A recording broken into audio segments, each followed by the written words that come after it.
Every sunrise above the kingdom of Solmir, wings sweep across the sky. The villagers speak of a dragon silver as dawn, gentle as snowfall, yet no one has ever seen it clearly. Except one girl, who swears the creature behaves almost as if it fears being seen. This girl is Chandra, with ash-brown hair and soft waves like drifting petals, and deep, layered blue eyes that catch moonlight like river water. And the dragon? Well, the dragon hides a secret even the mountains do not know. Long ago, on a night stitched with stars, a fairy arrived at a newborn's cradle. She smiled mischievously and announced, "Let this child be mighty as the sun." His parents gasped. But before they could ask what she meant, the fairy vanished, leaving a blessing that would twist life in unusual ways. That child's name was Sten. Sten grew into a boy with snow-white hair touched by a single silver streak and pale gold eyes that seemed too ancient for his age. But he lived with a strange and lonely secret. At sunrise, his body shimmered and shifted, bones stretching, skin hardening into a hide of silver scales. He became a magnificent dragon. Then, at sunset, he returned to human form, shivering and alone. His clothes always remained the same, a charcoal gray tunic woven with silver thread, a midnight blue cloak clasped with a scale-shaped brooch, and worn boots from his constant climbs up mountain paths. He hid in the high cliffs during the day, a lonely silhouette against the sun. Only at dusk did he dare creep into the village quiet and gentle as moonlight, a ghost among the living. He longed for connection but was bound by the rising and setting of the sun, a prisoner of daylight. Each evening, Sten visited the marketplace at twilight, timing his arrival to the very minute the sun dipped behind the mountains.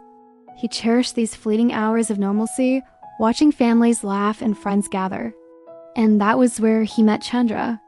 She wore a cream-colored linen dress with soft blue embroidery along the hem, and a pale blue shawl wrapped around her arms to ward off the evening chill. While others hurried past, Chandra noticed things they ignored: the faint, draconic tracks in the snow near the forest edge, a single, shimmering scale left behind on a mossy rock, a strange warmth that lingered in the early morning air long after the sun had risen. And she noticed Sten, too, the boy who always appeared at dusk, vanished before dawn, and never ever stood beneath direct sunlight. Yet she found his shyness kind, his voice soft, his smile small but utterly sincere. Something about him felt familiar, like a half-remembered dream. She just didn't know why. She saw the longing in his golden eyes, a quiet sorrow that he tried to hide behind his gentle demeanor.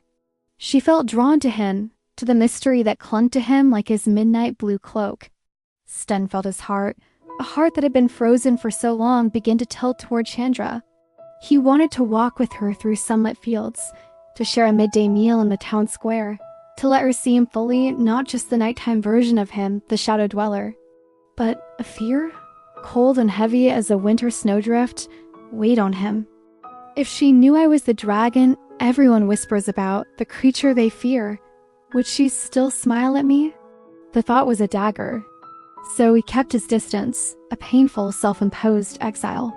He showed his affection in small, secret ways, fixing a loose board on her fence under the cover of darkness, leaving a lit lantern by her door during a fierce storm, quietly helping her gather rare herbs from treacherous cliffs just before sunset. He loved her too deeply to risk frightening her away with the monstrous truth of his existence. But Chandra was observant. Her quiet nature allowed her to see the world in sharper detail than most. One dawn, returning from an early trip to gather dew-kissed herbs, she slipped on a slick, mossy rock near a steep drop. A gasp escaped her lips as she tumbled. Suddenly, a massive shadow passed over her wings folded, scales shimmering like 1,000 tiny mirrors. The silver dragon, the beast of sunrise, caught her gently in a massive claw, setting her down with surprising care. Chandra didn't see its face clearly in the blinding morning light, but as it pulled away, she saw something impossible. The dragon wore a scale-shaped clasp at the base of its neck, identical to the one Sten wore on his cloak. Her breath caught in her throat. Why would a dragon wear the brooch of a boy? The question stayed with her all day, an unfinished story demanding an ending. That evening, Chandra found Sten under the first star near the old stone well. "Sten," she whispered, her voice barely a breath. "Tell me, why do the dragon's eyes look like yours?" Sten froze. The air grew still. The weight of years, the fear, the loneliness, the desperate longing pressed down all at once, and he broke.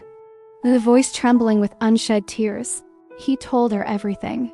The fairy's cryptic blessing, the transformation at dawn, the curse he never understood, the reason he avoided sunlight, and the heartbreaking truth of why he kept his heart so carefully guarded. "I was afraid," he confessed, his gaze fixed on the ground. "I was so afraid that once you knew the truth, you'd run just like everyone else." Chandra didn't run. She stood there, her heart aching for him. But before she could speak, before she could tell him he was wrong, the ground shook. Shouts echoed from the edge of the village. They had set a trap for the beast of sunrise, and the first pale light of dawn was beginning to bleed over the mountains. As the sun crested the horizon, a brilliant, agonizing light enveloped Sten. His human body shimmered, distorted, then burst into his dragon form silver, bright and breathtakingly powerful. Villagers surrounded him, their spears trembling in their grip, their faces a mixture of terror and determination. "Monster!" one shouted. "Protect the village!" cried another. "Bring it down!" Chandra ran forward, placing herself between the dragon and the mob, her arms spread wide. "Stop! This dragon is Sten!" Her words shattered the morning air. A shocked silence rippled through the crowd.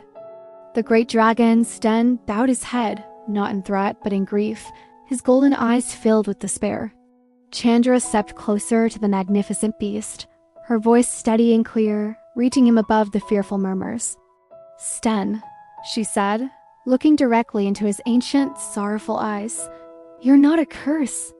You're never a curse, you're just you. The gentle boy who fixes fences and the powerful dragon who protects the cliffs. Both are you." At her words, something inside Sten, a knot of shame and fear that had been bound tightly since childhood, finally loosened. A warmth flowed through him, not from the punishing sun, but from the simple, profound power of being seen and accepted. And then light burst from him, a pure white radiance. The silver scales folded inward, softening. The mighty wings receded, shrinking into shoulders. The sharp claws curled, becoming gentle hands.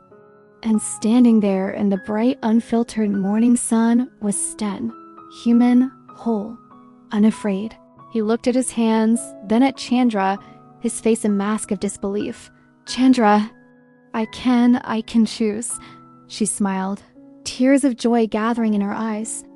"You're free now, Sten, not because the curse is gone, but because you finally believed you were worthy of being loved, just as you are." The villagers lowered their weapons, their faces filled with shame and awe. From that day forward, Sten could change between dragon and human whenever he wished. The blessing was no longer a cage. He guarded Somer's skies by day as a silver dragon, his shadow a comforting presence. He walked its markets by night as a young man, no longer hiding, no longer alone. Chandra walked beside him whether he wore scales or skin, because to her, he was never two separate beings. Both were simply Sten, and somewhere, high in the misty mountains, the fairy who had started it all cackled with delight. "Ah," she chirped to the wind. "A blessing only blooms when someone chooses to be loved. Do not judge others by the form they wear or the secrets they keep. For even the strangest blessings, the ones that feel like curses, can become beautiful when touched by acceptance, recognition, and a gentle, loving heart." If this story touched your heart, please like and subscribe to Midnight Athena, where stories fall asleep under starlight. Good night, dreamer.